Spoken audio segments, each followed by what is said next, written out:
اب اس کو آخرت کا سفر سامنے نظر آنے لگا، یعنی کہ اب مرنے کے قریب آیا یہ جوان۔ ماں پھر پاس بیٹھی ہوئی محبت سے سمجھاتی رہی ہے، اب تو نے جو زندگی کا حشر کر لیا وہ تو کر لیا، اب بھی وقت ہے تو معافی مانگ لے، توبہ کر لے، اللہ تعالیٰ گناہوں کو معاف کرنے والا ہے۔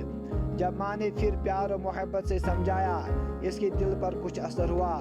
کہنے لگا کہ ماں میں کیسے توبہ کروں، میں نے تو بہت بڑے بڑے گناہ کیے ہیں۔ ماں نے کہا بیٹا حضرت سے پوچھ لیتے ہیں، یعنی حضرت حسن بصری علیہ رحمہ سے پوچھتے ہیں۔ کہا امی میں چل کر جا نہیں سکتا، آپ اٹھا کر لے جا نہیں سکتے، تو میں کیسے ان تک پہنچوں؟ امی آپ ایسا کرے کہ آپ خود ہی حضرت حسن بصری علیہ رحمہ کے پاس جائے اور حضرت کو بلا کر لے آئے۔ ماں نے کہا ٹھیک ہے بیٹا میں حضرت کے پاس جاتی ہوں۔ بچے نے کہا کہ امی اگر آپ کے آنے تک میں دنیا سے رخصت ہو جاؤں تو حضرت حسن بصری علیہ رحمہ سے کہنا کہ میرے جنازے کی نماز وہی پڑھائے۔ چنانچہ ماں حضرت حسن بصری علیہ رحمہ کے پاس گئی۔ حضرت کھانے سے فارغ ہوئے تھے اور تھکے ہوئے تھے اور درس بھی دینا تھا، اس لیے قیلولہ کے لیے لیٹنا چاہتے تھے۔ ماں نے دروازہ کھٹکھٹایا، پوچھا کون ہے؟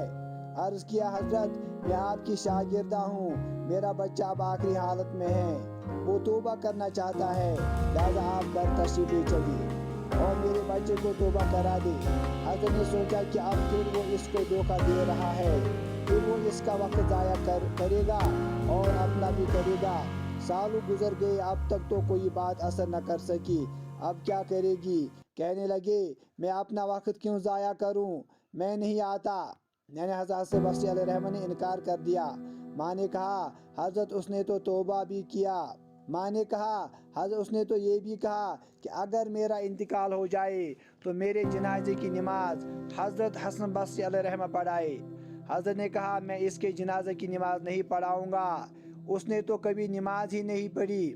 اب وہ شاگردہ تھی، چپ کر کے اٹھی مغموم دل سے، ایک طرف بیٹا بیمار، دوسری طرف سے حضرت کا انکار۔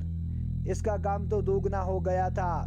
وہ بیچاری آنکھوں میں آنسو لیے اپنے گھر واپس آئی۔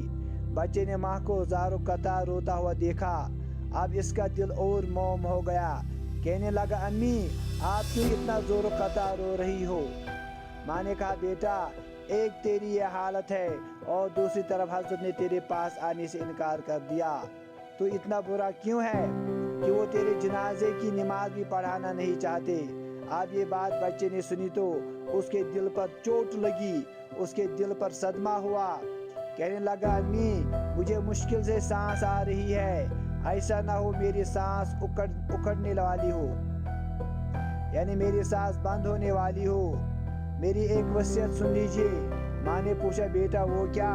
کہا امی میری وصیت یہ ہے کہ جب میری جان نکل جائے تو سب سے پہلے اپنا دوپٹہ میرے گلے میں ڈالنا، میری لاش کو کتے کی طرح صحن میں گھسیٹنا، جس طرح مرے ہوئے کتے کی لاش گھسیٹی جاتی ہے۔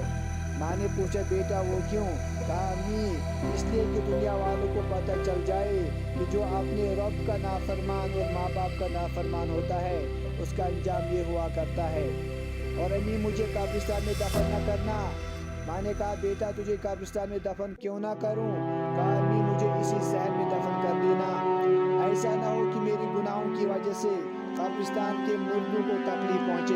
جس وقت نوجوان نے ٹوٹے دل سے عاجزی کی یہ بات کہی تو پروردگار کو اس کی یہ بات اچھی لگی، روح قبض ہو گئی، ابھی روح نکل ہی رہی تھی اور ماں اس کی آنکھیں بند کر رہی تھی کہ باہر سے دروازہ کھٹکھٹایا جاتا ہے۔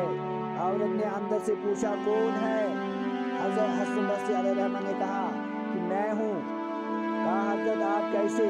فرمایا جب میں نے تمہیں جواب دے دیا میں سو گیا، خواب میں اللہ رب العزت کا دیدار نصیب ہوا، پروردگار نے فرمایا حسن بصری تو میرا کیسا ولی ہے، میرے ایک ولی کا جنازہ پڑھنے سے انکار کرتا ہے، میں سمجھ گیا کہ اللہ نے تیرے بیٹے کی توبہ کو قبول کر لیا ہے، تیرے بیٹے کی نماز جنازہ پڑھنے کے لیے حضرت حسن بصری علیہ رحمہ کھڑا ہے۔